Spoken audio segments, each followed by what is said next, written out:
25, hoy estamos aquí con un nuevo programa, Guadalquivir 60, que edita el Instituto Almenara para el Progreso y el Desarrollo de Andalucía. Y tenemos el placer de tener de nuevo aquí con nosotros al escritor jerezano José Ruiz Mata. Hola, José. Hola, buenas.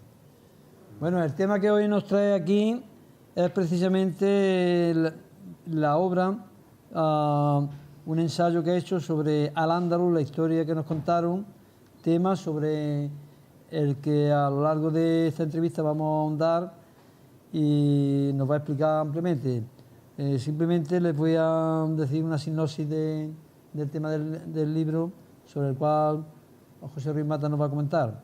A principios del siglo IX, unos jóvenes andalusíes emprendieron viaje al Cairo para tomar lecciones de renombrados maestros. Uno de estos jóvenes era Ibn Javí.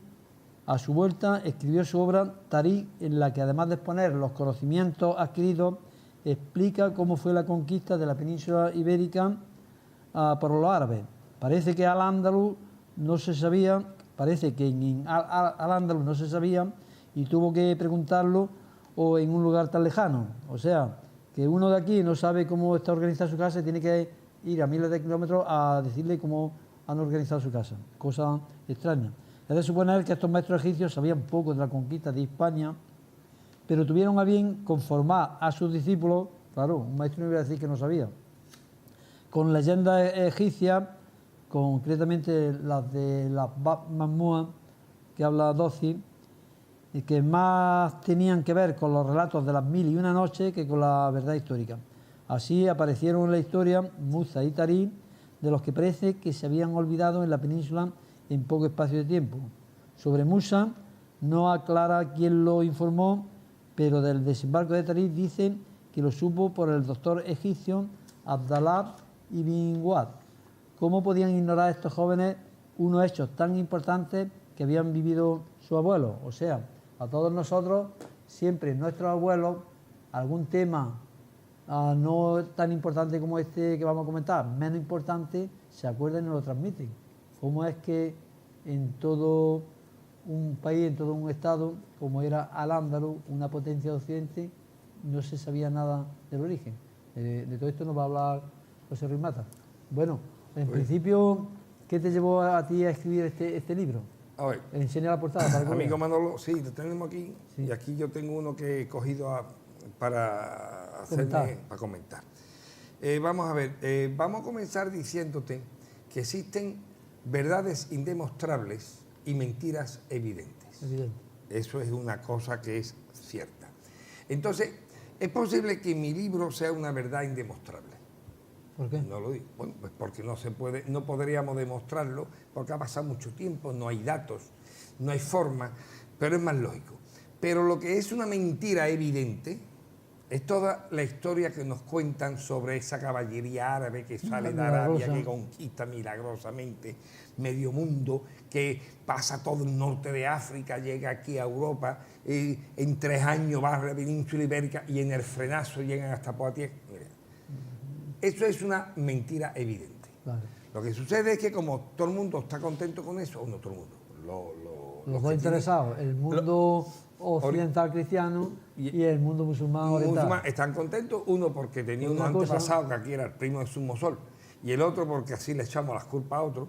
Pues mira, ¿nos vale con esto? Nos vale. Vaya, no toque más. Los dos de acuerdo. Y tú dices, oye, pero es que esto no. Entonces, yo he estructurado el libro de la siguiente forma. En primer lugar, hablo de cómo es la historia oficial. Cuento la historia oficial. Entonces, sí, porque ¿qué nos dice la historia oficial?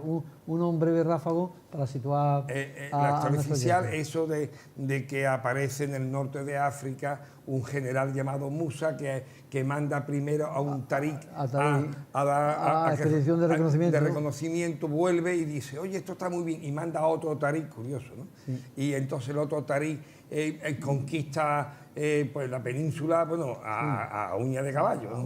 No le daba tiempo ni a conquistar las ciudades diciendo, toma la llave, otra, venga, otra, ¿no? Venga, que nos queda otra. Venga, que nos queda, oye, que tenemos que terminar. Luego resulta que por un quítame allá estas pajas, ¿no? De una mesa que encontraron en Toledo, los dos se pelean, Tarik y Musa, sin importarle el resto de la península. Y se olvidan lo que habían de una conquista tan importante. Exactamente. Y se pelean por una mesa. Y los llaman allí a Bagdad, a Damasco. A Damasco. Se vuelven a Damasco y allí, ¡pop!, desaparecen de la historia. Luego, a partir de ahí, bueno, pues se van montando una serie de historias que yo digo, bueno, pues entonces hay una segunda parte en donde yo digo, hombre, mentiras evidentes, ¿no? Entonces empiezo a explicar mentiras evidentes, o sea, cosas que no pueden ser. Sí. A partir de ahí, una vez que veo las cosas que no pueden ser, me vuelvo atrás y empezamos la historia desde finales del siglo VI, en donde empezamos a hablar desde la abdicación de Recaredo y empezamos a hablar de cosas. Cuando hace la alianza con los obispos católicos. Y entonces vamos dándole una explicación lógica. Es que el mundo, la historia no es allá que aparece, allá que desaparezco. Aparecen esto, desaparecen. No, tiene una continuidad. Y entonces de dar una continuidad más lógica, más normal, más cotidiana a lo que pudo haber pasado, aunque no les convenga a ninguno. Pero... Y luego hay otro tema muy importante, que la historia clásica no dice. Cómo un país dependiente y de la nada puede convertirse en una potencia. Por ejemplo. Eso es imposible, todas las cosas tienen un proceso, ¿no? Tendría que haber aquí un sustrato, ¿no? Hay algo importante en esto, muy importante, y es que desde los siglos VII, o sea, desde finales de los 500, porque si nos escuchan, ¿no?, de los años 600 y 700, en Oriente no hay rastros. Vamos a ver. Sabemos de Roma los emperadores, quién fueron, dónde fueron, incluso la cotidianidad con pelo y señales. De Egipto, del antiguo Egipto, que es mucho más antiguo, se sabe hasta de los amantes que tenían los faraones, o sea, se sabe todo. O sea, que siempre ha habido en un periodo un señor historiador que ha escrito una historia más o menos cierta, más o menos su visión, más o menos de acuerdo con el jefe, pero hay una historia. Sí. Pero de ese periodo no hay. Curiosamente. No hay, es curioso. Oiga, es que no había historiadores. No, es que alguien lo ha hecho desaparecer. Claro, porque haberlo tuvo que haberlo. Lo ha quemado. Lo ha quemado. Tuvo que haberla. Pero de la península ibérica tenemos noticias hasta finales del 7, o sea, hasta el 600, 710. Sí. Pero desaparecen las noticias. Sí, y ya no hay noticias hasta mediados o finales del siglo IX. Incluso no hay. El desarrollo de la guerra civil inicial no se sabe nada. No. Entonces no hay escrito. Es más, fundamental para conocer qué pasó en el 711, en esa famosa batalla, sería conocer las actas del Concilio 18 de Toledo, o sea, del 18. ¿Fueron destruidas? Han desaparecido. O sea, alguien ha hecho desaparecer las actas del 18 Concilio. Posiblemente en el Vaticano pueda haber una copia, pero como yo no se puedo entrar a verlo, pues como si no hubiera. Claro. O sea, no existe las actas de ese concilio. ¿Por qué? Porque en ese concilio se fraguó lo que iba a ser la revolución del 711. Claro. Entonces ese concilio ha desaparecido. Pero hay un concilio en el año 713, o sea, 2 años después de la supuesta conquista, sí, en Braga, entonces eso se quedaron en Braga, porque es fácil la broma, que en ese concilio, que también no solamente ha desaparecido casi las actas, porque ahí sí hay cosas, ha desaparecido el concilio. Sí, hasta el concilio. Sí, te pones a buscarlo en internet, segundo concilio, está el primero, el segundo no.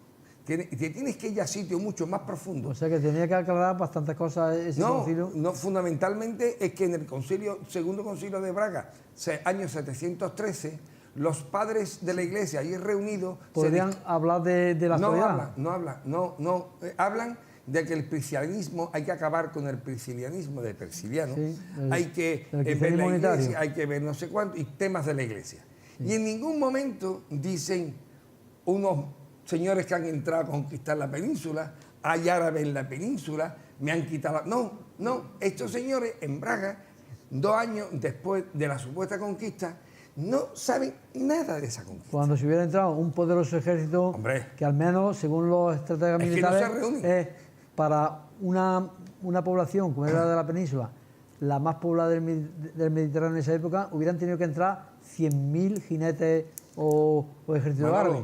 Aunque hubieran sido menos, pero si han conquistado la península, ¿qué menos que yo? Hace referencia. Haga referencia y diga, al abrir el concilio, hermanos, estamos en un momento dificultoso porque unas tropas extranjeras han conquistado el suelo patrio y están imponiendo una religión contraria a la Santa Madre Iglesia, una herejía. No. Se reúnen y empiezan, oye, ¿qué tal del priscilianismo? Pues mira, porque está llevando más adeptos. Oye, ¿cómo llevamos? Y los herejes progresan más que nosotros. Sí, no hablan de eso. Entonces tú dices, oye, pues me extraña, o esta gente no estaban informados o ha desaparecido las actas del Congreso. Entonces, como eso aclara algo, lo han hecho desaparecer. Bien, también. entonces han desaparecido. Yo creo que toda esa historia, tanto de Oriente, del Mediterráneo, como las nuestras, la ha hecho desaparecer la Iglesia. ¿Y por qué ha hecho desaparecer la Iglesia eso?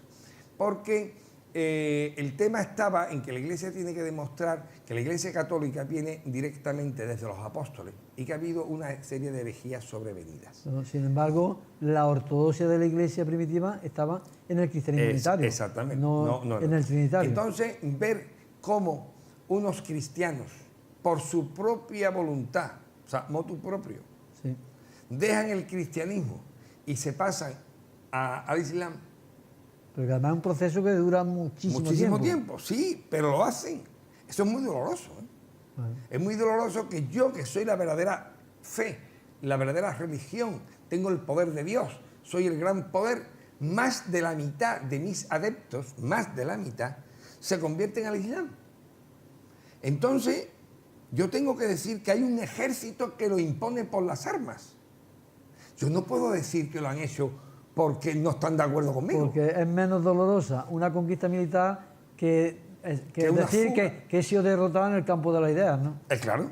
Hombre, decir, oye, pues esta gente se han ido porque no están de acuerdo conmigo, porque no están de acuerdo en que nos estamos quedando con todo el dinero, no están de acuerdo con que estamos con el poder. ¿Por qué? Porque no hemos aliado al emperador para someteros. Entonces, como no estáis de acuerdo en eso, se habéis ido. Eso es doloroso. Entonces es mejor decir, no, se han ido porque un poderosísimo ejército vino desde fuera y entre 4 soldados os han impuesto a 200.000 su ideología. No, bueno, eso está muy increíble. Pero como al final dicen, pues vale, pues mira, pues ha quedado, ¿no? Pero además también es curioso como logística militar, porque por ejemplo, los generales ingleses que en la Primera Guerra Mundial tuvieron que abastecer desde el Mar Rojo con barcos de vapor al ejército inglés que operaba en Arabia, hablaron de las tremendas dificultades que tenían incluso con barcos de vapor. Imagínate lo que sería traer un poderoso ejército a través de miles de kilómetros por el Pedregal del norte de África, nada más que la logística hubiera sido imposible. Claro, pero vamos a partir más lejos. Vamos a partir de que en la península arábiga existían más, no llegaban ni a los 2 millones de habitantes. 1 millón y pico eran. En una inmensidad más grande que Europa. O sea, porque la península arábiga, lo que pasa es que nosotros... Como hombres, mujeres y niños, Claro, y que ancianos. nosotros es que la península arábiga, como está más hacia el Ecuador, en los mapas está más chica. Sí. Pero si lo veis en una esfera real, la península arábiga es inmensa. Pero además, la península arábiga es inmensa, pero dentro no hay nadie. O sea, la gente vive o en los oasis del norte o en el Yemen, en la parte sur, que es donde están las tierras más productivas. Lo que llaman la Arabia Feliz. Lo que llaman la Arabia Feliz. Que de ahí viene lo de Sarraceno. Sarraceno significa habitante de la Arabia Feliz, que es la parte de abajo. Bueno, pues estos señores, muy pocos, que además habían tenido problemas ya los cristianos habían estado allí y habían tenido problemas, pues estos señores pues eran muy poquitos y mal avenidos, o sea, entre ellos no se podían llevar. Y ya lo dijo Napoleón, para hacer una guerra hacen falta 3 cosas: dinero y más dinero. No podían tener mucho dinero, ¿De dónde ¿no? sacan? Con esa economía que tenían digamos, de nomadeo. Claro, hay un estudio posterior, bastante posterior, de la época de los vikingos, en donde el historiador dice, para que nos hagamos una idea, que una espada en tiempo de los vikingos valía igual que una casa. O sea, es tremendo, ¿eh?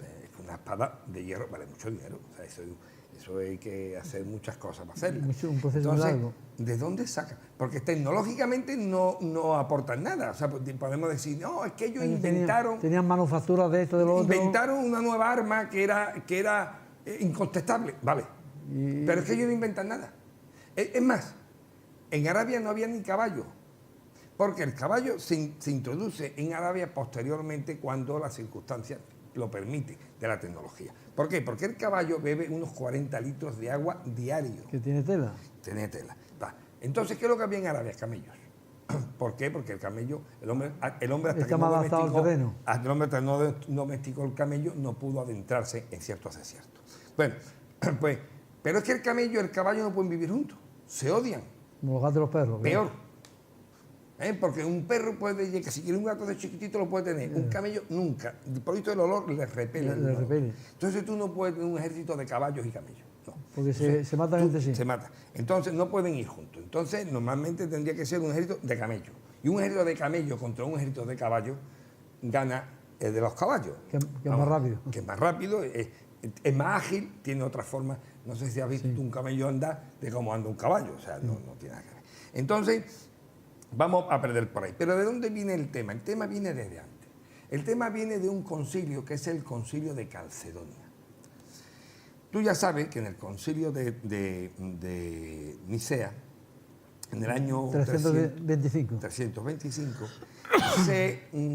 para Constantino, que él quería tener una iglesia suya, porque él quería un solo imperio, que lo consiguió matando a todo el que le estorbó, con un credo unitario. Exactamente. Él quería un solo imperio, que era el suyo, con un solo emperador, que era él, y lo consiguió, yo digo, a base de matanza. Y una sola religión. Y una sola religión, que era la suya. El catolicismo.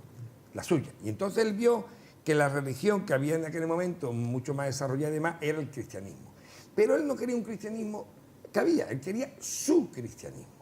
Su cristianismo que tenía que estar mucho más pegado... Y relacionado con los dioses paganos, ¿verdad? Al paganismo, porque los primeros cristianos eran iconoclastas, o sea, iconoclastas quiere decir que no querían ni figuras, ni ninguna representación, ni como pintura. hace el Islam, ni pintura, nada. Y además su lema era un solo Dios.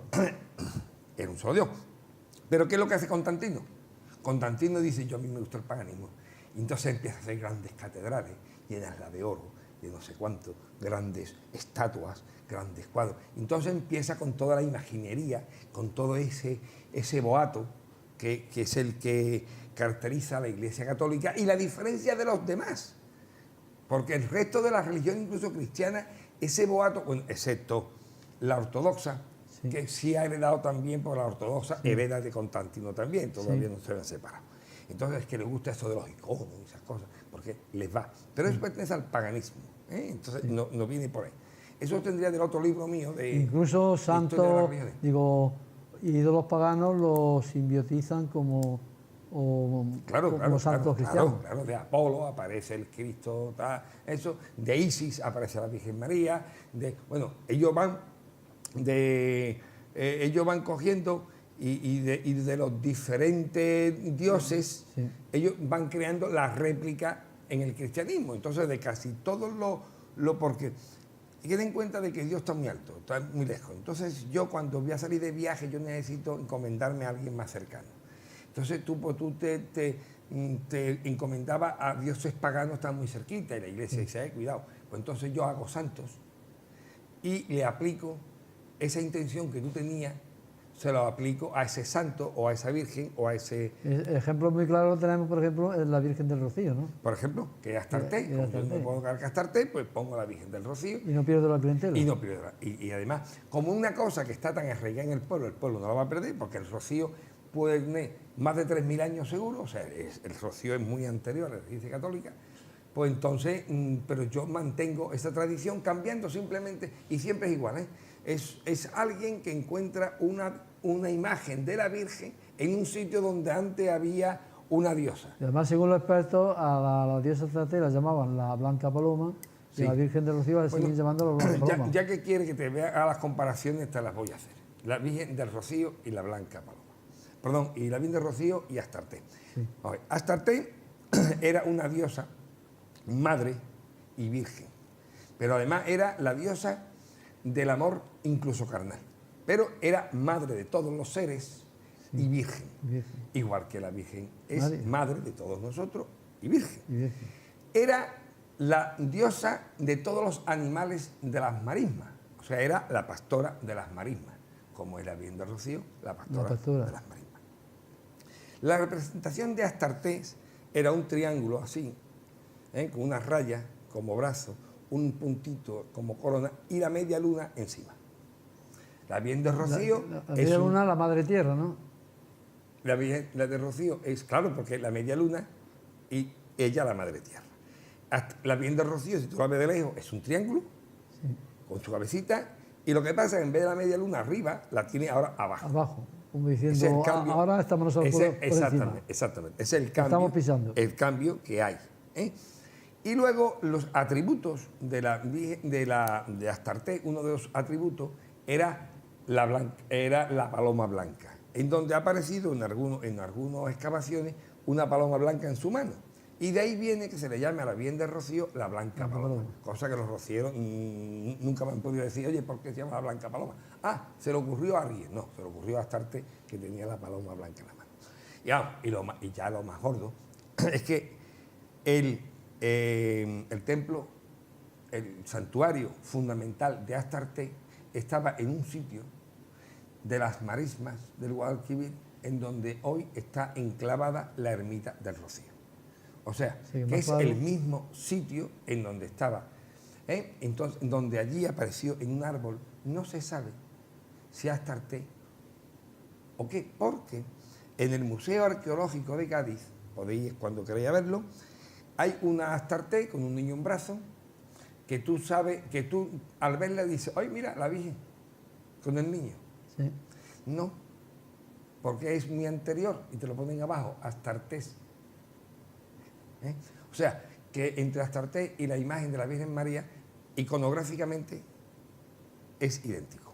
Sí. Para que veas todo lo que hay. Bueno, pues en ese concilio de Calcedonia hubo una ratificación mucho más gorda de la Santísima Trinidad.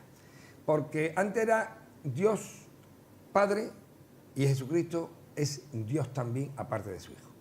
Pero ya en ese de Calcedonia dice, bueno, ya el Espíritu Santo aparece, ya es Dios Padre, Hijo y Espíritu Santo, un solo Dios, tal cual. No. Sí, eso, la tesis trinitaria que estudiamos en el catecismo. Que impone el Concilio de Nicea. 3 personas en un solo Dios verdadero. Bien, y eso lo impone. Pero lo impone hasta tal punto, porque ya venía desde Nicea, sí, que empiezan a matar a todo el que no cree en eso. O sea, esto que dice en la Iglesia... Se hacen intolerantes. Totalmente. Eso, la Iglesia se ha impuesto siempre, pero a sangre y fuego. Eso de la Iglesia del perdón, pues históricamente me van a perdonar a mí, pero no lo es así. Eso que dicen que la Iglesia ha puesto tanto mártires, eso no es cierto. O sea, los mártires lo pusieron los otros. Lo que pasa es que no hay mejor defensa que acusar al otro de lo que tú haces. La Iglesia Católica, según los estudiosos más generosos, llega a tener unos 1.500 mártires en 300 años. Más o menos unos 500 mártires por siglo. Que no son muchos. Emperadores cristianos como Teodosio matan a 20.000 en un día, a 20.000 personas en Tesalónica, y no pasa nada. El pueblo de Israel, cuando baja Moisés y ve el becerro de oro, dice que mató a 13.000 personas, las degolló. O sea, que 13.000, 20.000... O la matanza de los cátaros en Francia. De los cátaros en Francia, o la matanza del circo que fue en Constantinopla, que fue Justiniano y su esposa y demás, que llegaron a matar. Bueno, es que ahí dicen auténticas barbaridades. Pero vamos, la matanza está entre 20.000 y 60.000 en un día. Quiere decir con esto que 1.500 comparado con eso, mira, es reñirte casi, ¿no? Sí. Bien, pero lo que sí hubo una matanza, y además hay un libro que acaba, no recuerdo ahora, pero acaba de ser un libro de una señora en donde ella pone todas esas matanzas que la Iglesia realiza en sus primeros tiempos para acabar con el paganismo. O sea, con el apoyo del emperador, la Iglesia aparecía por los templos paganos los destruía, se quedaba con todo el poder y mataba a todos los paganos que no querían convertirse al cristianismo. O sea, y sobre todo había una cosa muy gorda, y es que para tú heredar o ser heredado, tienes que estar considerado persona. Si tú no eres persona, tú no puedes heredar ni ser heredado. Por eso dice, un niño chico cuando nace no es persona, creo que hasta las no sé cuántas horas. ¿Bien? Ese es el motivo. Bueno, pues a un pagano no estaba considerado persona. Con lo cual no podía heredar ni ser heredado. Ni ser heredado. Con lo cual se apoderaban de todo. se apoderaba y además tú te morías en la más absoluta de la indigencia. O sea, estaba intentando crearlo. ¿Qué es lo que sucede? Que lo mismo que había luchado antes contra los paganos, después del concilio de Nicea, empiezan a luchar también contra los cristianos que no son de los míos. ¿Y los judíos? Y los judíos, por supuesto. Los judíos siempre. Han luchado siempre contra los judíos. ¿Por qué? Porque los judíos era la competencia directa. Claro. Porque ellos son también un solo Dios, tal cual. Pero, y no tenían todo este tema de Dios, Padre, Hijo, Espíritu Santo. No, eran más claros. Claro. Entonces la competencia de los judíos era muy directa. Entonces había que cargarse a la competencia. Es el motivo fundamental. Lo que pasa es que después sacan que si mataran a Jesucristo. Bueno, eso ya sacan otras cosas. Sin embargo, porque culpa tendrá José, un judío de que un a pesar antepasado. de toda esa tremenda represión de la Iglesia Católica de esos tiempos, sin embargo, en el caso concreto que ocupa aquí en tu libro, aquí en España, la futura Al-Ándalus, pues resulta que aquí eran mayoritarios, y lo prueba el que consiguieron salir victoriosos los cristianos unitarios. A eso íbamos. Pero yo voy a empezar un poquito más lejos para llegar aquí. Sí. Y es que cuando en el Concilio de Calcedonia ya se dictamina que forzosamente o tú eres cristiano católico, trinitario, o te degollamos. O vamos a por ti, porque detrás de los concilios siempre había otros temas que no son. O sea, ten en cuenta que en las discusiones teológicas hay de todo menos teología. Sí. Ahí detrás estaba la lucha soterrada. Intereses económicos, políticos y de todo tipo. Ahora, es que hasta ese momento la iglesia más potente que existía era la de Alejandría. Alejandría era el obispo de Alejandría era dueño de casi todo Egipto, o sea, tenía una fuerza tremenda. Y el de Constantinopla quería ser él. Y el de Roma decía, no, yo soy. Pero entonces Roma decía, vale, pues yo mando en Occidente. Y como en Occidente no hay nadie que me haga sombra, pues yo soy el Papa de Roma. Pero el primero que se dice que es Papa es en Alejandría. Y el obispo, el más potente. El obispo de Alejandría, él se nombra como Papa. Y entonces Alejandría en ese concilio de Calcedonia se enfrenta además a muerte contra Constantinopla, que quiere ser la referencia en Oriente. Sí. Cuando termina ese concilio, cuando es que termina, bueno... Aguantazo. Sí, eso es como dicen, o sea, termina a gorrazo. Los concilios se determinaban en la calle a base de violencia, ¿no? Y entonces el emperador tenía que mandar a sus soldados para poner paz. Y entonces, ¿quién ganaba? El que dejaba al otro cao, como siempre ha pasado en la vida, el que se carga al otro, el que gana. Entonces el obispo de Alejandría se separa de la iglesia oficial, de la católica apostólica, y se hace monofisista. Entonces, a partir del concilio de Calcedonia, el obispo de Alejandría deja todo lo que es la ortodoxia de la iglesia católica apostólica y se hace monofisista. Pero además, Justiniano manda a todos los herejes, los manda al desierto, y ellos se van, algunos se esconden, se resguardan en el desierto de Egipto y en el de Arabia. Sí. Y ahí empiezan ellos a trabajar a evolucionar en su concepción. El campo los unitario. coptos los tienen allí pues olvidados, que están en Egipto también como cristianos, pero que también son unitarios. ¿Y qué pasa? Que todos estos herejes para la iglesia, huyendo del poder, se van a la periferia del imperio. Pero desde Persia, que aunque no es imperio romano, pero a mí se esconden mucha gente que son nectorianos. Sí. En Siria se van escondiendo, bueno, pues por todos lados. Arrianos, priscilianos son aquí. Sí. En el norte de África. Los donatistas. Los donatistas en el norte de África, que eran revolucionarios auténticamente, con los circunciliones, que era su brazo armado. en Egipto los monofisistas y en España, fundamentalmente en la península ibérica, los priscilianistas y los arrianos, porque los visigodos eran arrianos. Porque habían sido cristianizados por obispos cristianos unitarios. Entonces, exactamente. Entonces, ¿qué pasa? Que tenemos toda la periferia del imperio que son herejes, unitarios, de la antigua concepción cristiana. Y de ahí un solo Dios. Es de ahí un solo Dios. Y todo lo que es el poder del imperio. El poder de Roma, que es trinitario, en medio. Es curioso. Cuando aparece el Corán, que el Corán, por cierto, no aparece en la historia hasta el 690 por ahí, el Corán no viene a solucionar el problema del politeísmo en Arabia, sino es enfrentarse a Roma, a decirle, no es un Dios nada más que ni engendró ni fue engendrado. ¿Por qué? ¿Qué te estoy diciendo? Que Jesucristo no es Dios. Que hay un solo Dios.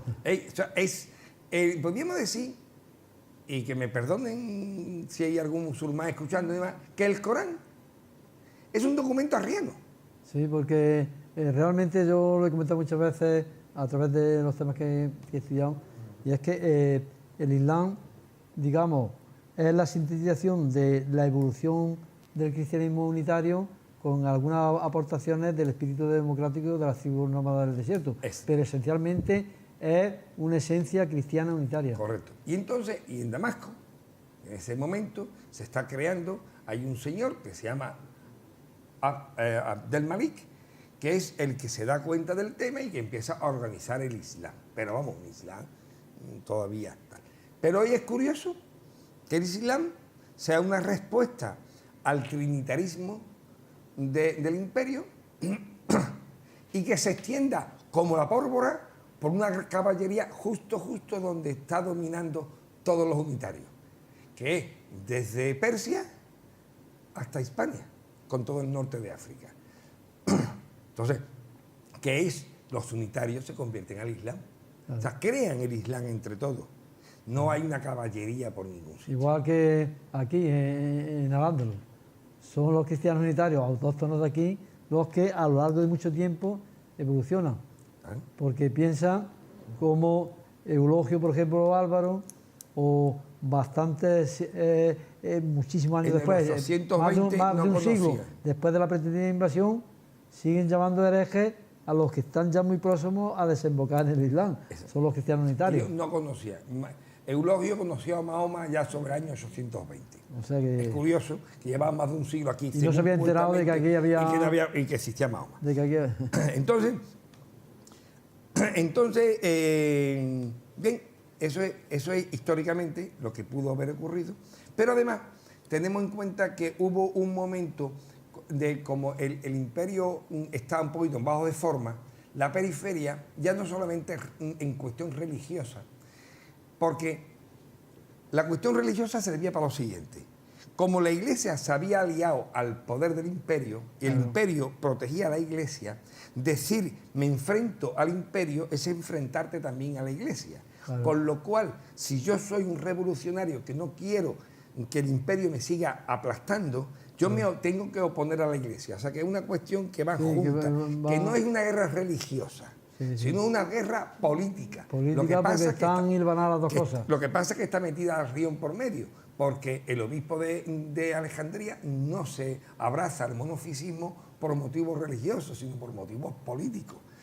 Entonces, tenemos que Alejandría en ese momento se convierte se independiza de Roma, como se independiza el resto del norte de África y se termina independizando, pero se independizan de Roma.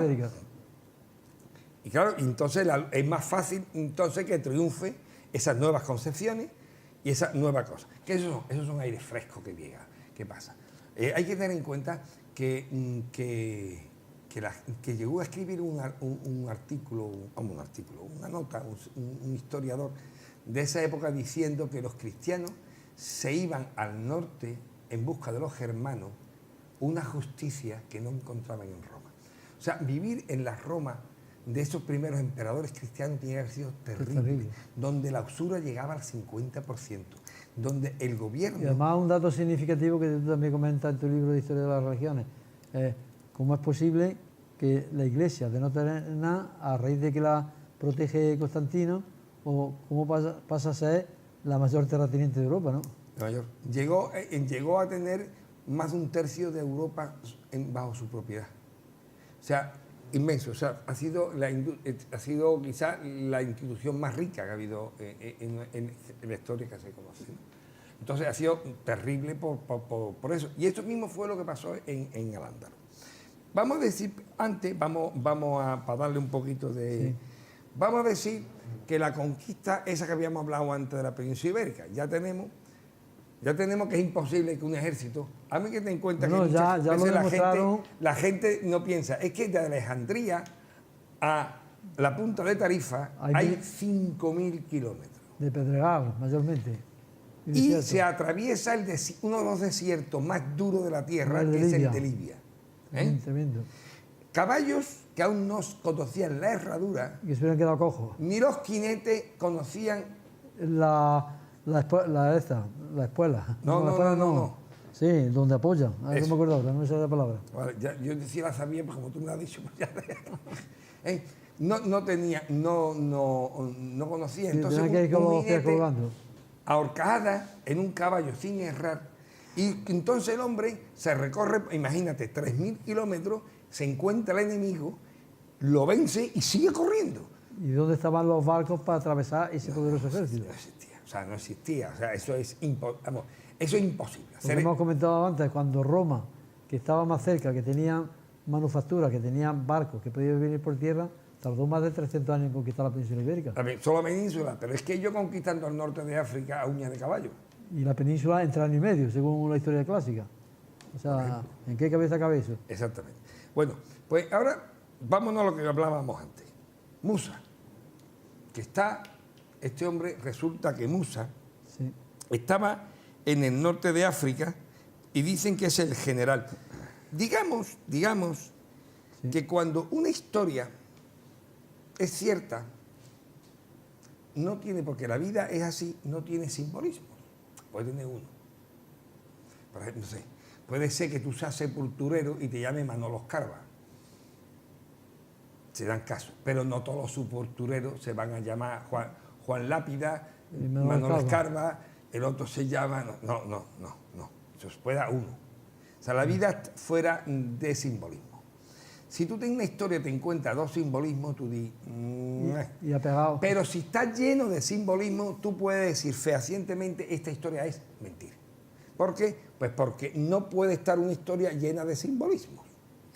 Claro. ¿Y qué historia? Pero resulta que esta historia está llena de simbolismo. Ya lo vamos a ver. ¿Por qué? Porque la historia de la conquista de Al-Ándalus, como no existía, que dijimos antes, de historiadores escritos, ni de la península a partir del 700 hasta los 800, 900, y en Oriente desde mucho antes, pues cuando el hombre ha intentado, vamos a rellenar esto, lo ha rellenado, oye, ¿qué se cuenta en tu pueblo, no? Y entonces hubo un señor, este señor que era del norte de África, era, Sí. vamos a decir que era... ¿A quién te refieres? ¿A Tarí? No. Me refiero a un señor que a no la sé- Paz Mamúa, ¿no? Sí. Los Un cuentos de la señor Paz que Mamúa. no sabemos quién es. Se supone Sí, que bueno, fue... está en los cuentos de la Paz Mamúa. Exactamente, fue un señor, un estudioso del norte de África, un bereber. Pues diremos qué significa bereber. Sí, Bereber. la Paz Mamúa es unas narraciones, Eso es. leyendas berberes. Un bereber que allá por el siglo XI, o sea, ya habían pasado Bastantes años. bastantes años, pues él recoge todas las leyendas que hay en el norte de África sobre la conquista de Al-Ándalus.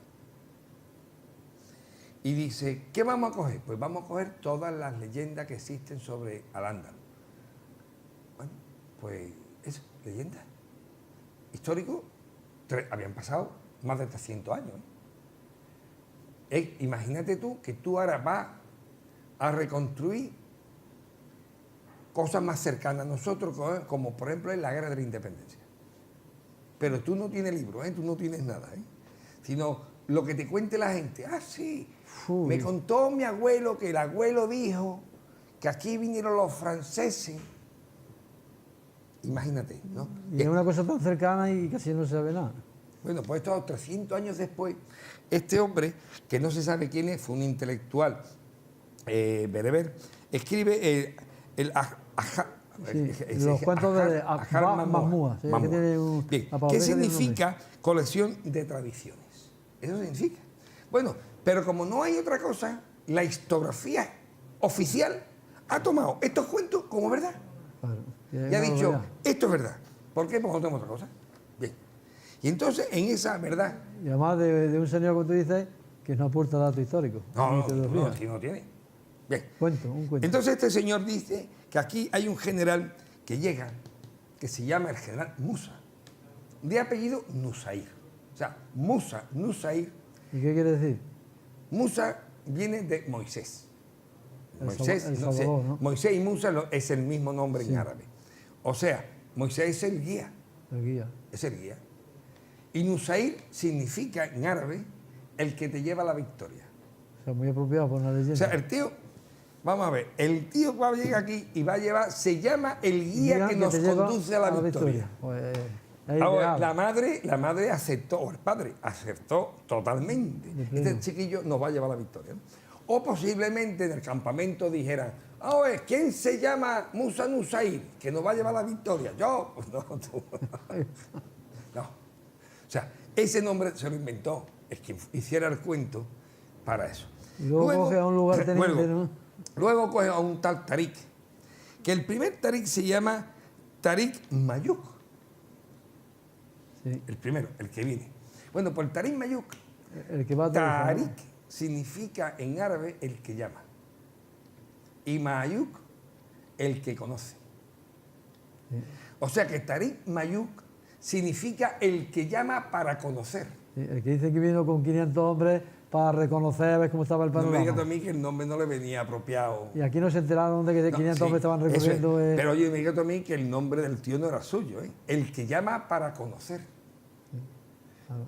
Oye, si tú te llamas, mira Manolo, si tú te llamas el que llama para conocer, tú tienes que ser el que te mandemos a todos lados a ver qué pasa allí, ¿no? Claro. Digo yo, Claro. tú tienes nombre de espía, ¿o no? Claro. O no es nombre de... El Claro. que llama para El que llama para conocer, tengo que enterarme de todo. Nombre de espía, ¿eh? Ahora, si te llamas así, eres el espía más malo del mundo porque ya están calados, ¿no? Sí. Bien. Entonces, una vez que este Tarik... Sí, con F, acaba en F. a veces en F, a veces en C, según le cogen, ¿no? Porque a veces en Q, para que parezca más árabe. Sí. Pues cuando este Tarik resulta que vuelve y dice que esto es maravilloso, el Musa este manda a otro Tarik. Pero este Tarik se llama Sirya. Sí, ¿Y qué significa Tarik Sirya? Sí. Pues eso significa el que llama con contundencia. O sea, este ya viene a pegar palos. ¿Vale? Y yo, no me digas a mí... Que que lo eso han no cogido, debe- a ver, ¿quién se llama el contundente? ¿Quién se llama el contundente? Tú, pues venga, tú eres Venga, F. con los Pero te 7.000 tienes que hombres llamar, a te tienen que Andalucía. llamar Tarí, de principio, porque tienes que llamar primero. Entonces, el que llama con contundencia. Entonces tenemos el guía que nos lleva a la victoria, el que llama para conocer, el que llama con contundencia. Ya tenemos los tres. Pero hay un cuarto elemento, que es un bizantino que viene con ellos, que además es el que conquista Córdoba. Es un bizantino que por lo visto conocía todo esto. Y este bizantino se llama Mujiz al-Rumí. ¿Sabéis qué es lo que significa Mujiz al-Rumí? Y el bizantino. El bizantino que socorre. O sea que, para socorrer a los invasores. ¿Eh? Y yo, ¿quién se llama el que socorre? Tú, pues ese no es un Venga, tú tienes que estar humano. allí. Ese no es un humano. Bueno, bien. Ahora seguiremos con otros personajes. Pero antes, entonces dicen, nos quieren comer coco diciendo que Tarifa, La fundó el Tarik. eso es, la fundó Tarik. Y una vez que había fundado Tarifa, como el tío estaba muy mosqueado el otro, porque el primer Tarik había fundado Tarifa, pues dice, pues yo entro por otro lado.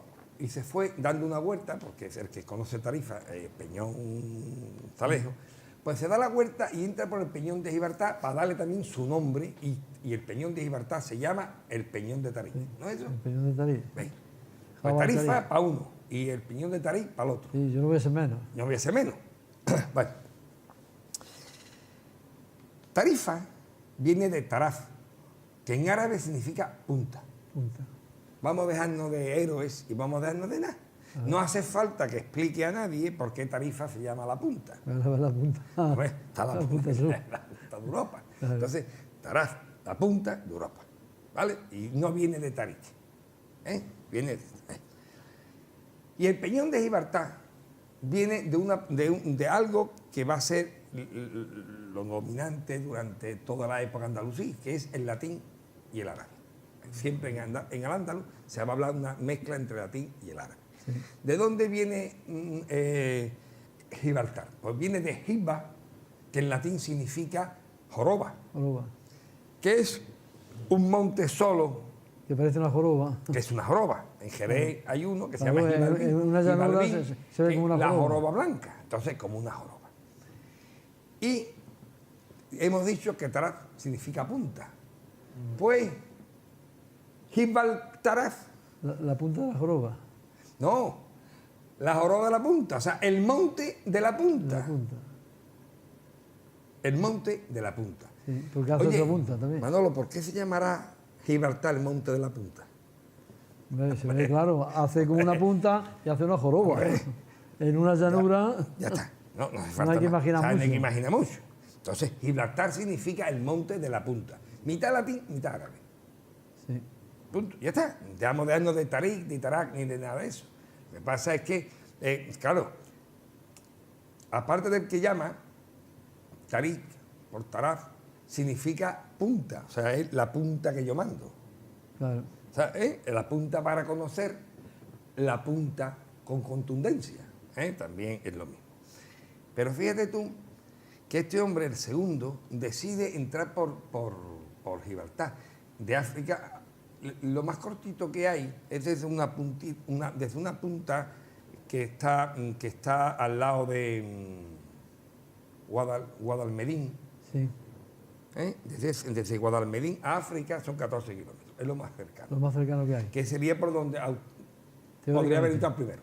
Pero el segundo dice que va a Gibraltar. A Gibraltar hay Que ya hay bastante más de más 14, distancia. bastante más. Pero dice que aparece con 12.000 guerreros. ¿Y en qué barco lo montaban? Si A ver, dice que había árabes cuatro... no tenían barco. Pero se lo prestó don Rodrigo. Julián. El conde don Julián. 4 barcos. Imaginémonos que en cada barco puedes meter 60, 80 personas. Tú en cada viaje 300 ¿Y personas. los caballos? Menos. Además, 300 personas. Y cuando entran caballos, pues no sé, 100 caballos y 100 personas o 200. Pero espérate, eso es a remo, y aquí los que están aquí en Andalucía Perdona, se van a quedar viendo espérate. como si invasores venían. Eso es- no hacemos nada, esperad que desembarquéis. Un momentito, que no hemos llegado todos, ¿no? Vale. Claro. Escúchame, a remo. Un día para allá, Y otro día para- descarga y un día para por ver. Vuelvo a cargar y mañana hay levante. Torque conoce allí, y sabe. los andaluces mirando. 4 días de levante que no se puede mover nada. Y los andaluces Ahora mirando. empieza a llover. Esperado que no hemos desembarcado Eso es, todavía. a llover.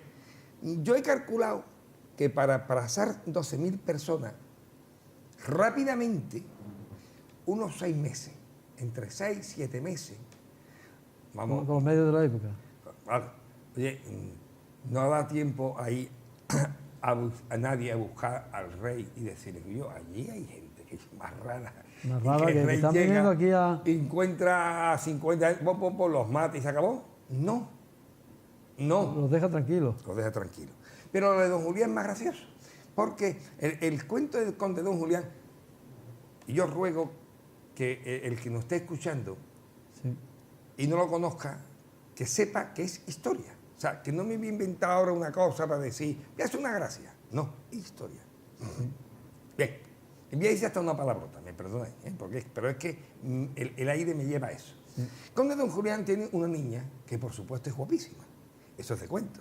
El rey, en este caso no es un rey, es el conde, tiene una niña guapísima, preciosa, de la cual el rey se enamora, que es el malo, la animalización del rey, ¿no? Claro. Bien. Entonces este rey, ¿quién es? El malo que lo vamos a ver después. Entonces, para yo animalizar al rey que me voy a cargar, pues yo digo que el rey es malo. ¿Cómo? El conde don Julián lleva a su niña a la corte para que sea educada en Toledo. Y el rey, nada más que verla, La viola. saca, la viola. Bien. El rey hace que la encierren para que no se le escape y ni le digan al padre. Como si el rey le temiera a un conde. A un conde. Matar al conde no pasa tampoco. Claro. Pero, en fin, pero como estamos en un cuento, Claro. no puedo. Entonces la niña le dice al rey, ¿puedo mandarle un regalo a mi madre y a mi padre? Y el rey le dice, por supuesto, pero que yo lo vea antes. Entonces ella coge y le manda una docena de huevos en donde uno va podrido. Entonces, a quien fuese, según no había, Ya sabía que estaba podrido. ni MRV, no había nada de eso. O sea, el que fuera fue en un carro como fuera, ¿no? Sí. Y cuando llega al barco, cruza el barco, llega a Ceuta y llega la docena de huevos Sin al romperse. conde don Julián. Cuando el conde don Julián ve que hay uno podrido, exclama, a mi hija se la están follando. El rey. Y yo, el tío O es... sea, pero qué adivino, ¿eh? Sherlock Holmes, al lado suya era un moniato, o sea, ¿no? Era un pardillo. Claro. Eso lo pone la historia, ¿eh? No hay que tener mucha imaginación para ver que eso es absurdo. Hombre, es que lo raro es que no hubieran llegado los 12 podridos. Claro. Con el calor del camino, el barco, ¿no? Bien. Pero en cuanto él vio uno, Sin hielo, sin Dios. frigorífico. sin él bebido, a menos que le dice, papá, si a mí el rey me viola, yo te mando un huevo podrido. Lo mismo ya se lo había dicho antes. Pero en fin. Entonces el Y rey, además una cosa tan frágil, se podía haber inventado otra cosa, ¿no? por ejemplo. Entonces el rey clama venganza y se va a buscar a su hija. Pero como el otro no se lo iba a dejar llevar, pues inventa una estratagema y dice que es que su mujer se está muriendo y que solamente se repondrá a la vida la presencia de la visión de su hija. El rey, aunque muy malo, animalizado, que ha violado a esa muchacha, un rey en esa época viola a quien le da la gana. Para nada. A diestro y siniestro se quedaba todo tranquilo. Al contrario, yo alégrate que el rey, ¿no? Sí. Bien, pero en fin, pero como un cuento, como La Bella y la Bestia, por ejemplo. Claro. Bien, pues entonces, ¿qué es lo que hace? Se lleva a su hija y en cuanto lleva a su hija a su casa, le dice a Musa, toma mis barcos, invaden. Hombre, no, o sea, no. Bueno, y eso es lo que hace, invadir aquello, ¿no? Eso es lo que nos están contando la historia oficial constantemente. Bueno, ya no vamos a hablar ahora del resto, porque el resto van cayendo las ciudades una detrás de otra, vamos, de tacón, ¿no? Lo que hemos dicho años, entre año y medio, conquistar un país montañoso, la península ibérica, donde un imperio más potente y más cercano, Vamos a ver. Roma, había tardado más de 300 años, es incomprensible. Pero es que además, don Rodrigo, que está en el norte, llega a Toledo, monta su ejército, ya venía con su ejército, llega a Córdoba, perdón, y en Córdoba monta un ejército más grande y con ese ejército se dirige a Tarifa a parar al otro. Él, que podía haber tardado en eso, nada, pues tarda, le da tiempo al otro a desembarcar, prepararse, pertrecharse. Pero además, en vez de coger el camino de Córdoba a Tarifa, hay una calzada romana que va derecha. No. Coger el camino más difícil. Coger el camino más raro. Pero es que lo bueno es que Tarik también. En vez de Tarik, coger para Córdoba derecho porque le habían avisado. ¿Quién había avisado a Tarik de que el rey estaba en Córdoba? Ya tenía espía. Está bien, el tío está preparado, ¿eh? Sí. Vamos, la CIA es aprendiz. Aprendiz. Bueno, pues entonces este se va por la costa. Pero por la costa tú vas para Cádiz, no para Córdoba. Claro. Pero es que el otro va también por ahí. Oye, porque se habéis puesto de acuerdo, porque lo normal es que si uno se equivoca y te va por Cádiz, el otro se viene por la calzada, no se hubieran visto. O viceversa. No. Los dos cogen a un sitio muy raro y van a pegarse a Jerez, al Guadalete. El Jerez no está en el camino entre Tarifa y Córdoba, pero en fin, ahí se pegan. Luego hay dos batallas más cuando aparecen los sirios de Bach. Y todos se pelean en el Guadalete. Por lo visto, el que escribe la historia no conocía otro río. Entonces, Y todos los mandan al Guadalete. Hay Guadalete tres guerras, de 4 hay 3 en el Guadalete. Entonces yo lo pongo en el libro y digo, este hombre el que escribe la historia, No conocía otro río, río.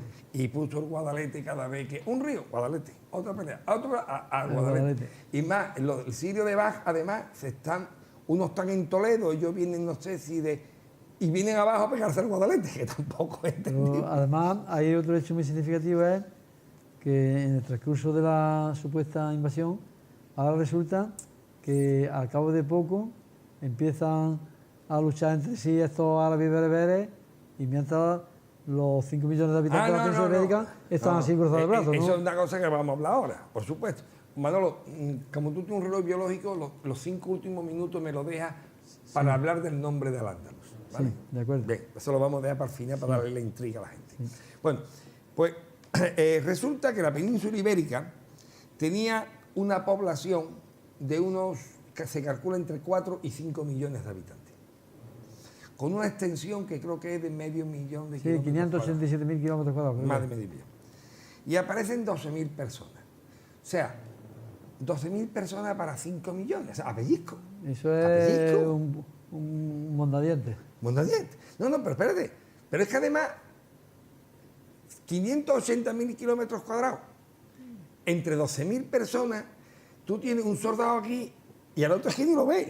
Claro, y si conquistas una ciudad, tendrás que dejar a alguien de retén. No se deja a nadie porque si deja a alguien... Te quedas sin ejército. Me quedo sin ejército. Pero es que lo bueno es que 30 o 40 años después siguen los mismos. No han envejecido. No les ha pasado nada. No se mueren. Es que cuando aparecen los sirios de Bach, que son 9.000, porque son 9.000, los mismos que ellos... Sí, de una leyenda de Jenofonte, sí. Como son los mismos, tienen que ser también 9.000. Se pegan con todo el mundo y siempre son 9.000. Pero es que pasan los años, 20 o 30 años, pegándose con todo el mundo. Y no hay baja. Y siguen con los 9.000. Vamos, como buen cuento. Pero oye, no, tú te haces viejo, tú tal, ¿no? Pero además, José, hay un hecho curioso, y es que, como tú sabes, bien has dicho antes, el dinero es el nervio de la guerra. Y vamos a ver, aquí no se han encontrado... Lo mismo que yo tengo un hermano que tiene un olivar, lo comenta muchas veces, y da una cabá y aparece un denario, aparece una moneda, pero eso con mucha frecuencia. Aquí en Jaén, en Jontoya. Bueno, pues ahora resulta que aquí, en un país que ha sido invadido por un poderosísimo ejército, no se ha encontrado ninguna moneda de la fecha de Egipto, de Siria. No. Aquí las únicas monedas que se han encontrado, sólidos de oro, acuñados en Al-Ándalus con leyenda en latín. Claro, y años después en latín. Posteriores, que es lo último que vamos a hablar. ¿Con qué se pagaba a este ejército extranjero? No, y además, tú dejas tu tierra, que tú estás tranquilamente allí, para enrolarte un ejército, para venirte a pelearte a un sitio. Sin cobrar. Sin cobrar. Al final te dejan en los montes de Toledo, allí perdido, cuidando cabras. La gente no se convierte al Islam.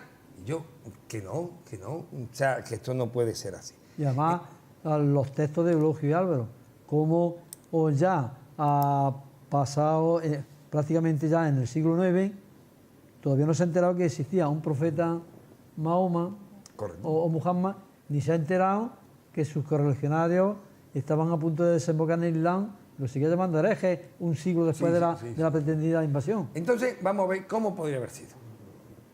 Esto vemos ya que esto es una mentira evidente. Se cae por su peso. Lo curioso es que señores tan sesudos, tan buenos historiadores en las universidades españolas, y esos señores que tienen tan buenos sueldos y hacen tantos congresos, sigan creyéndose esto. Mira... Que sea un poco más estudioso. No, mira, no. ¿Vale? Por ejemplo, aquí nos confunden. La palabra bereber, cuando dice, vienen con bereberes. Bereberes viene de bárbaro. Bárbaros son extranjeros, fundamentalmente del norte de Europa. En el norte de África, hasta entonces, había estado el Imperio Romano. Y allí también había bárbaros. Claro, por ejemplo, los vándalos que cruzan por Andalucía y se marchan al norte de África, por ejemplo, ciertos alanos, muchos visigodos que pasan, judíos que habían tenido que huir, judíos así, que huían de Hispania y restos de cartagineses que todavía existían. Esos eran los bárbaros que había en el norte y eran los bereberes. Lo que pasa es que nos confundimos y pensamos que lo que había en el norte de África son los marroquíes de ahora. No, mire usted, los marroquíes de ahora entran en el siglo XII-XIII. Llegan con los almorávides y los almohades. Eso te Esa es otra historia. Es otra historia. Un tal Isidris I, que crea el primer imperio que hay en Marruecos, todo el mundo, no sé, tú piensas que lo hace un tío con turbante, shilaba y babucha. Que no, que a ese hombre de las jaimas, con las babuchas, todavía le queda mucho siglo para llegar. Claro. Que el que se encontraría allí, en el supuesto caso de que llegara además Musa... un hecho que ha demostrado la historiografía moderna, que quizá el Islam, el paso del cristianismo unitario al Islam avanza casi más rápido en la península que en el norte de África. Sí, eso es cierto. O sea, entonces, ¿cómo podían invadirnos un ejército árabe si aquí íbamos más avanzados en ese sentido? Como se romaniza ante la península ibérica, sobre todo la bética, sí. se arabiza también ante la bética, que es el norte de África. Porque nosotros, gente más moderna, ¿no? Ahora, que no llevaban chilaba, que no llevaban turbante, que no tenían la barba sin y babucha, que no, o sea, que eso todavía le queda. Entonces, pero nosotros confundimos y decimos, claro, si eran musulmanes, eran marroquíes, no, paisas. Los vestimos. Los paisas, no, los paisas todavía no han llegado. Que hablaban latín, que no hablaban árabe, que eran restos, y posiblemente Cartagena antiguo, que eran cartagineses, que eran alanos, que eran fíjate que judíos. Que el que funda el movimiento almorávide, cuando viaja al oriente, a la Meca, prácticamente cuando vuelve es el que empieza a islamizar a esa zona de África. Correcto, porque no lo estaba. Bueno, entonces, ¿qué podría haber pasado? Podría pasar. Todo esto viene de Recaredo. Vamos a retroceder un siglo y algo para atrás. En España, que era entonces, era un estado, a veces llegó incluso con Leovigildo a hacer casi todo de los visigodos, pero siempre hubo un reto. La parte de Córdoba y el litoral andaluz era una especie de protectorado con los bizantinos. Eso es, a veces lo estaban los bizantinos, a veces le pegaban y lo echaban, y también lo que nunca consiguieron someter bien fueron a los gallegos, que allí estaban los alanos, y fue complicado, perdón, los suevos. Los suevos, y allí estaban los suevos, y parece ser que aguantaron bastante bien a los visigodos.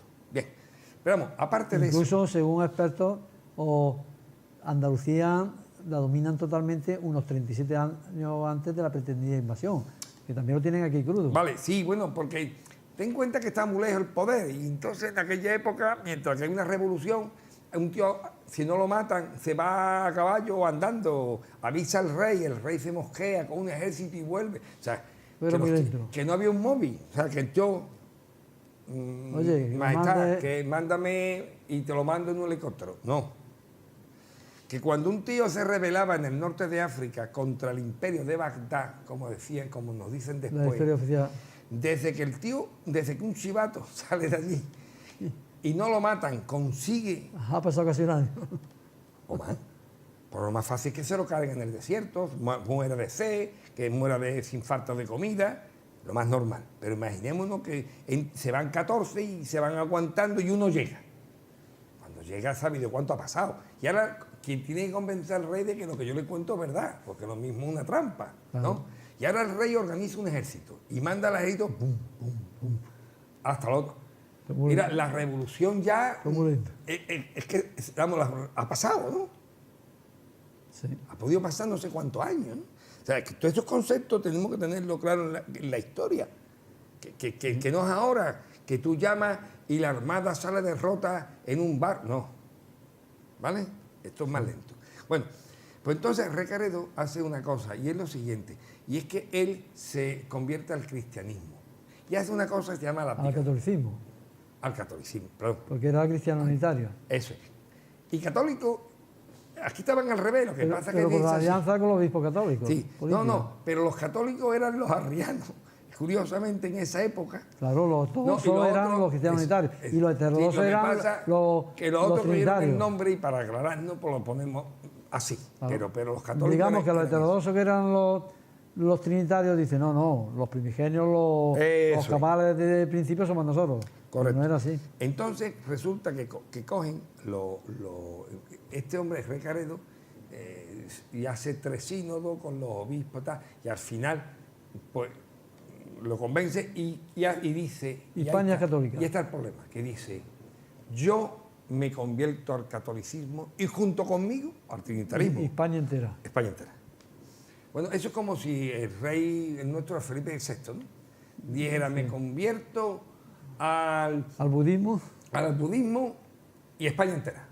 Y a partir de mañana los demás todos somos budistas. Y los demás diríamos por aquí, ¿qué te vi? Todos somos budistas, Manolo. Y los curas se hacen monjes Budistas. tibetanos. Y el obispo, o sea, no, mira.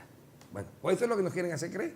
Que cuando dijo, hombre, una cosa tan de dentro, tan de la persona, Tan profunda que como te es costaba la la religión. muerte, que la gente prefería que lo mataran, eran mártires de la causa, antes de perder... Ante una declaración política de un rey que se cambia Pues ya de está, religión... todo el mundo. No, España es católica. Bueno, pues España no era católica. Lo que sí era el Estado. Claro. Desde aquel momento, el Estado pasó a ser católico. Y la Iglesia, como hizo con Constantino, en cuanto pilló poder, Pues, dijo, todo mío. Aquí todo es mío. Arrasado. Entonces empezó a perseguir a todos los arrianos. Dijo, todo el que no sea católico, muerte. Cuando dicen que a los judíos los visigodos los perseguían con saña, muerte, no eran los visigodos. Los judíos ya habían vivido en España maravillosamente hasta Recaredo. Sí. Fue la Iglesia con Recaredo la que dijo, no queremos un judío aquí. Y la prueba de ello que es cuando el último rey visigodo, Vitiza, vuelve, digamos, a la religión de sus mayores y a liberalizar, los judíos y el resto de población respiran. Exactamente. Entonces, hubo 100 y pocos años en el que el país había una iglesia católica, y que me perdonen los católicos, pero escucha, que atesoraba como si no hubiera otra vida. Llegaron a tener un obispo con muchos miles de Sí, esclavos. 400 esclavos. Eso en la obra de Rey Jarpedozzi, la historia musulmana de España, lo describe con con 400 esclavos. O sea, la iglesia empezó a atesorar muchísimo, a perseguir a todo el que no fuera católico. Por supuesto, los judíos empezaron a perseguirlos. Pero ya digo, no los visigodos, que nunca persiguieron a los judíos, sino la iglesia católica forzó al rey a perseguir a los judíos. Entonces, el rey que favorecía a la iglesia era bueno. Y a cambio de eso, la iglesia pues emitía una serie en los concilios de protección al rey, de no sé cuánto. Hubo una unión otra vez, hubo una teocracia, Sí. una unión poder-estado, poder eclesiástico. La iglesia y el Estado se unieron en uno solo estamento. Y así los Pero concilios... eso explotó con el cambio de tuerca que dio Vitiza. Claro, no, pero esas hay muertes. uno antes. Sí, el Bamba, ¿no? Bamba. Entonces, cuando resulta que la gente empieza a padecer cada vez más esto, porque la iglesia atesora a costa de otro. Claro. Los nobles se pelean unos con otros, no quieren saber nada del Estado, se arruinan las obras públicas, aquí no hay nada, y empiezan las hambrunas, la gente empieza a pasar hambre, hay epidemias. Claro, el pueblo acusa de esto ¿a quién? Al rey. Al rey, a la iglesia, a todo este cambio que me han dado, que me lo están quitando todo. El obispo ahora resulta que es el dueño de todo, resulta que es noble no sé qué, y yo pasando hambre, y mis hijos muriéndose. Entonces esto va pasando, hasta que Bamba intenta cambiar el tema. Y dice, bueno, vamos a ver una cosa, no, los curas sí, pero mira, hasta aquí, A poner límite. Es más, dice que Bamba incluso acepta la poligamia, y él tiene poligamia, porque dice que los mayores suyos lo habían tenido. Bueno, es que realmente en tiempos de Eurico, o una costumbre que venía aquí desde los tiempos más remotos, que era la poligamia, la sanciona como ley. O sea que antes de la aparición del Islam, del proceso de cristianismo unitario del Islam, antes de que se consume ese proceso, la poligamia ya existía aquí como ley, sancionada por Eurico. Exactamente. Entonces, él vuelve otra vez a la poligamia, porque la Iglesia Católica la había quitado. Entonces, él vuelve a la poligamia. Tal. ¿Qué hace? Cargar esta bomba. Que no lo matan porque el pueblo lo quería muchísimo, sino lo tonsuran, lo visten de monje, Y lo hacen lo quitan lo hacen del medio. perrería. Lo quitan del medio. Y entonces el que le hace todo esto, y el obispo de Toledo, que ya tiene todas las leyes preparadas, cambia todas las leyes, vuelve la iglesia otra vez al poder. a un poder aún mayor, pero coincide con una gran hambruna. Y entonces el pueblo que piensa, con Bamba vivíamos muy bien, porque en la época de Bamba hubo una subida económica muy grande. El pueblo decía, con Bamba vivíamos muy bien, era como nuestro padre, lo han quitado del medio y estos tíos nos están provocando la miseria. Entonces el pueblo empezó a ponerse en contra aún más de toda esta maquinaria eclesiástica, poder político del rey, no, aún más. ¿Por qué? Porque con Bamba vivió muy bien. Sí. Y este hombre había apartado la iglesia, había quitado todo esto del medio, se lo han cargado a él, volvemos a una más miseria. Ya digo, todo esto era porque encima hubo hambruna, lógicamente epidemia. De ahí, de estos reyes, surge Witiza. Witiza, que ha quedado para la historia como uno de los más crueles reyes de la historia de España, sanguinario. Sin embargo, vuelve a la religión de sus mayores y a las libertades de sus mayores. ¿Pero por qué ha quedado por sanguinario, por tal? Porque favorece al pueblo. Porque favorece al pueblo y le quita los poderes a la iglesia. Entonces la iglesia, que es la que ha influido en la historia... Entonces Roderigo, que era duque de la Bética, dice, aquí queda un golpe de Estado. Claro. Entonces Witiza intenta y dice, vamos a ver, volvamos a que cada uno tenga las leyes que le dé la gana. Segundo, la iglesia no tiene que tener el poder que tiene. El poder lo tiene el rey, no la iglesia. Segundo, los nobles le vamos a quitar poder a los nobles, porque estábamos dentro de un proceso de feudalización grande. Y él intentaba meterse dentro de ese proceso de feudalización, con más cosas. Que la propiedad del rey, apartarla de la propiedad del Estado. El Estado, el rey es el rey. Fíjate tú, ya si Witiza ya estaba el tío programando una revolución. Y además liberalizan las leyes que favorecían a la población andalusí de religión judía y al resto de los andaluces. Toda la reprimenda que le habían hecho los anteriores, la quita en medio. O sea, es un rey liberal. En su tiempo es un gran rey liberal. Rey muy liberal, un rey que intenta que el rey sea el que mande, que la iglesia sea el poder eclesiástico, pero que los demás también tienen derechos, porque es que más que católicos hay arrianos, pues dejemos vivir a los judíos, vamos a dejar vivir a los paganos, que siguen habiendo mucho paganismo, había un repunte del paganismo. Sí. Entonces, oye, pues resulta de que van a por él. Tú has firmado tu sentencia de muerte. Claro. Y él lo que educa a sus hijos en eso. Y dice, señores, este es el camino. Cuando se cargan a Witiza, que no se sabe cómo murió, yo creo que se lo cargaron, claro, automáticamente la iglesia nombra a Rodrigo rey. ¿Por qué? Porque Rodrigo me va a llevar otra vez a todos mis... Y curiosamente, duque de la Bética, el territorio más potente. Entonces, ¿y entonces qué hacen los hijos de Witiza? Rebelarse. Y huir, y se van al norte de África. Es quien dice que primero va a la Narbonense, Francia, y después de ahí. Y en el norte de África, ¿qué es lo que hace? Pues recluta gente. A mis partidarios, muchos partidarios que quedan, porque el padre Witiza tenía muchos partidarios. Pero es curioso que aquí quedan partidarios, porque el arzobispo Don Opas, que teóricamente era trinitario, apoya a los unitarios. Hombre, es que era hermano de Witiza, además. Era el hermano de Witiza, el obispo Opas, y el obispo Opas apoya a su sobrino. La revolución. ¿No? Y es que además, y se hace arriano. Entonces, ¿qué es lo que hace? Este hombre, pues, en el norte de África, pues vamos a meter gente. Dinero, ni un duro. Oye, venga, los bereberes. A la nota, cual. ¿Tú quieres venir a pelear con qué? Yo te di tierra cuando ganemos. Por eso dice, después se asentaron los bereberes. Claro, se asentaron porque yo te pagaré con tierra que te voy a dar. La historia no ha hecho mucha mentira, porque cuando dice que la batalla de Guadalete, que según otros fue en Guadilasca, la laguna de la Janda, pues Roderico o don Rodrigo sale derrotado, pero en la guerra civil que a raíz de se inicia entre cristianos, unitarios y trinitarios, después se le ve combatir en Viseu. No muere en un primer momento. Es una guerra civil muy larga, dura más de 30 años, según los expertos. Claro, vamos a ver, porque tú ganas la guerra y tú dices, ya eres todo mío, yo ya soy el rey. El hijo de Witiza. Sí.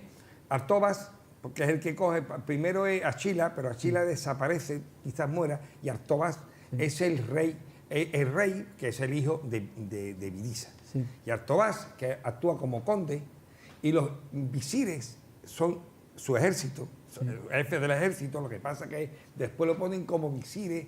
Sí, como lo puedo poner como miras dependientes de Damasco. Exactamente, Y depende del Tomás. El conjunto que está luchando contra esta facción católica. Yo me hago rey automáticamente. Señores, en Córdoba ya hemos ganado, pero ahora queda un montón de enemigos aquí. Claro. Y que vamos a estar pegándonos con toda esta gente hasta someterlos a todos a nuestro proyecto. O sea, ¿a qué proyecto? Al proyecto nuestro, volver a los romanos a una concepción del Estado, a una concepción liberal, una concepción donde la religión sea libre, por eso en Al-Ándalus la religión va a ser libre. Exactamente. Luego entrar el Islam. Pero fíjate curiosamente pero muy tarde. Que incluso después, en tiempo de Abd-ar-Rahman II, haberse completado el proceso del cristianismo unitario del Islam, Abd-ar-Rahman II permite concilios trinitarios católicos.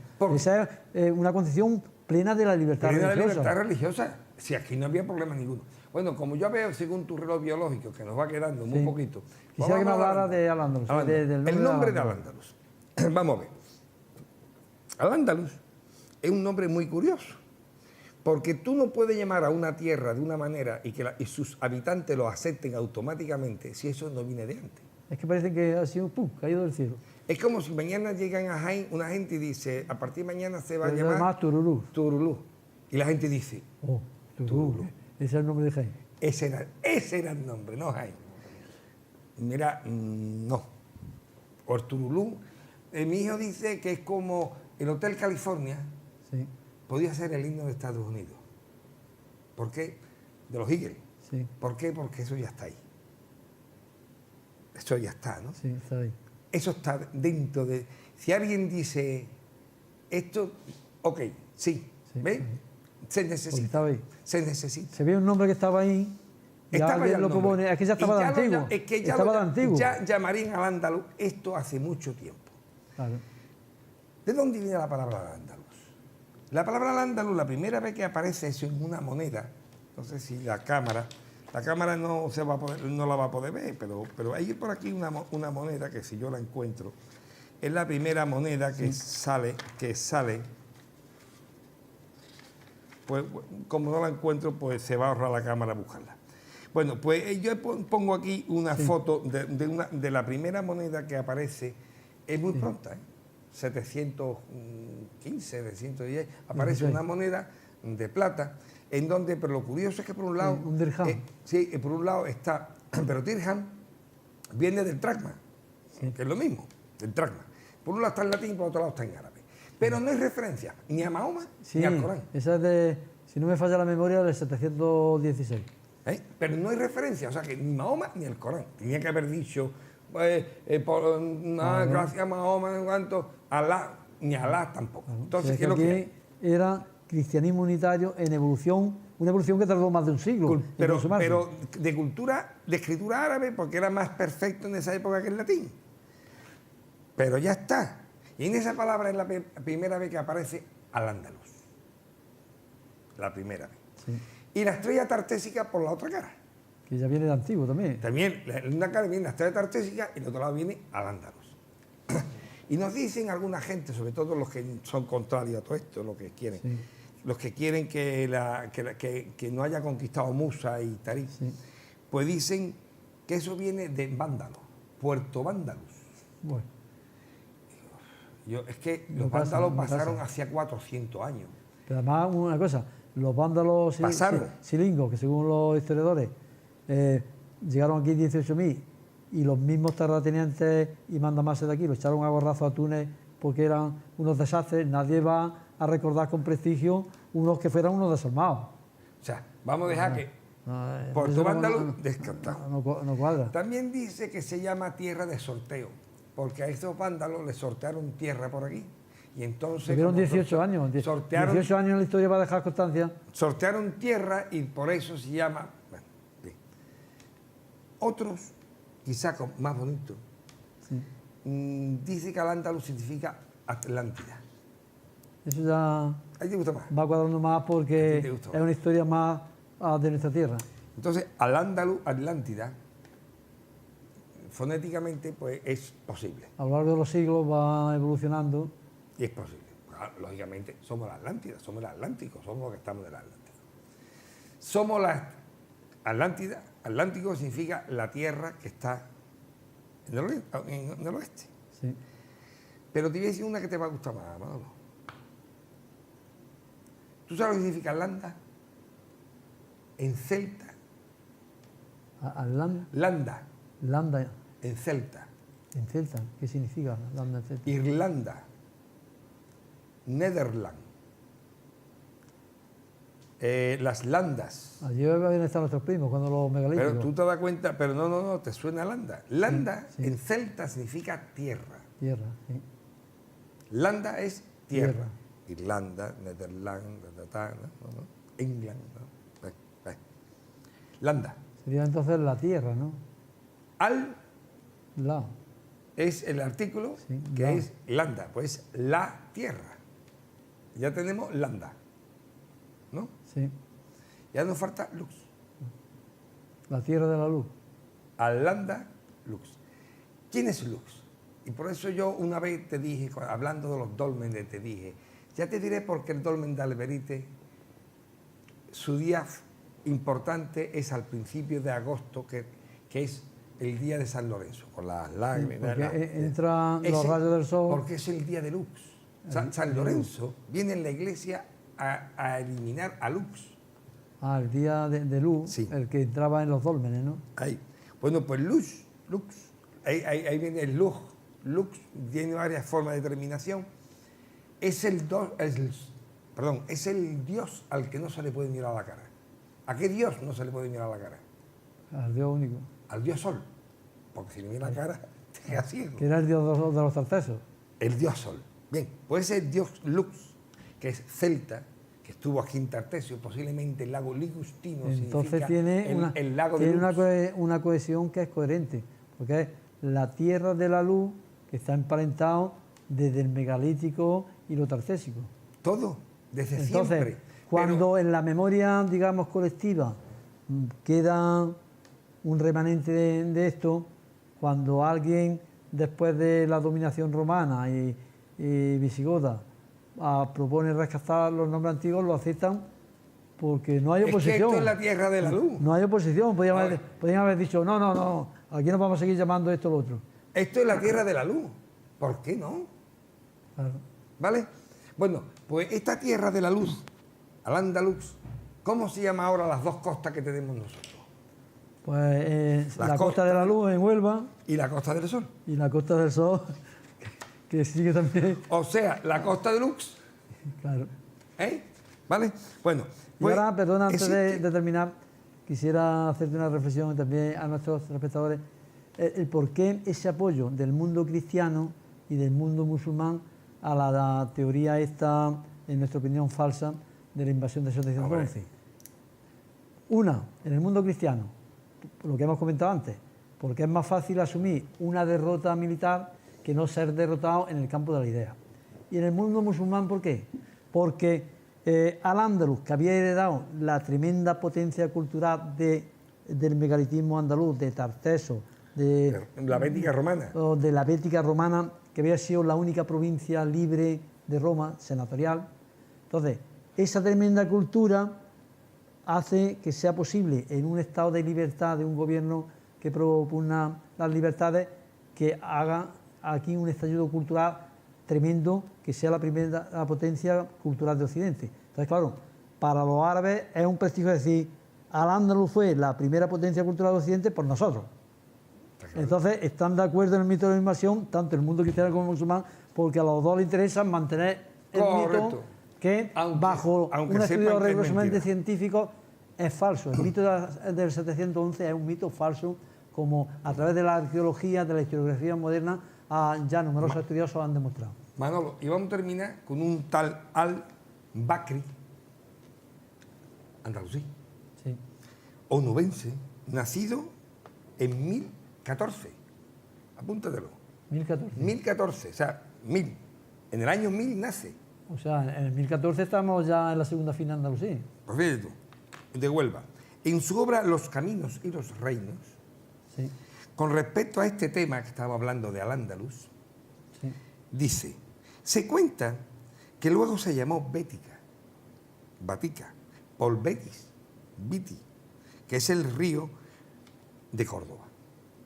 Posteriormente se llamó Hispania, Hispanilla, que es en árabe, por el nombre de un personaje que la dominaba en la antigüedad, cuyo nombre era Hispán, en árabe Isbán. Sí. Después se le llamó Al-Ándalus, por el nombre de los andaluces que la poblaban, Eso es más claro. a lo cual obedece su designación. O sea, que los señores, o sea, que nosotros no nos llamamos andaluces por Al-Ándalus. Fíjate tú la vuelta. Nosotros no nos llamamos Andalucía por Al-Ándalus y nosotros andaluces por Andalucía. No. Al-Ándalus se llama Al-Ándalus Por los andaluces. porque los antiguos pobladores de esta tierra se llamaban andaluces. O sea que la cosa queda más clara. Más autóctono no puede ser. Manolo, ¿te ha gustado? Pues sí, te damos las gracias por este estudio, este ensayo histórico que ha hecho sobre la desmitificación de este mito y te invitamos a que en próximos programas en el futuro pues vayamos desgranando sucesivas etapas de Al-Ándalus, porque realmente es Por una ejemplo, desgracia en el flamenco, que en la por propia ejemplo. Andalucía, con 10 universidades que tenemos, pues realmente no se dé a conocer la verdadera historia. Quizás porque personas que están en los medios oficiales tienen predispuestos, aunque hay honrosas excepciones, como el catedrático o profesor agravista de la Universidad de Sevilla, Emilio González Ferrín, que sobre este tema otro día hablaremos, o ha investigado cosas que desmontan realmente las mentiras que propugnan con la historiografía oficial. Por tanto, o si quieres hacer la última recomendación para que compren tu libro. Hombre, yo que veáis el libro, que está en todas las librerías, ¿Qué editorial lo hace? Esto es Almuzara, igual que Almuzara. cuando presentamos antes, ¿te acuerdas del megalitismo? Sí. Pues también es un libro de Almuzara. Almuzara tiene muy buena distribución y me imagino que en cualquier librería la podéis encontrar. ¿Que no lo encontráis? Pues Entonces, este libro se desmenuza someramente, más ampliado que la reunión, que la conversación que hemos tenido aquí. Por supuesto.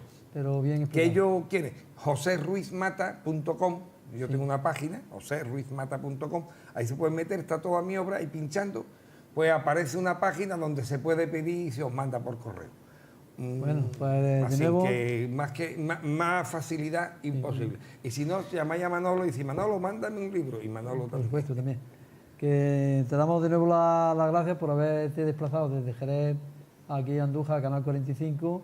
Vengo encantadísimo, ¿no? Tú lo Por sabes. ser además un entusiasta de profundizar en la realidad histórica cuando hay tanta gente cobarde que sigue manteniendo las mentiras y que esto en nuestra tierra de Andalucía hace mucho daño, como prueba el que siendo el territorio más rico de la península ibérica, pues vivan, como decía Blas Infante, los andaluces más pobres. Exactamente. Bueno, pues queridos oyentes, esperamos que les haya gustado este programa, Guadalquivir 60, y esperamos estar de nuevo con ustedes en otra ocasión. Gracias y hasta otro día.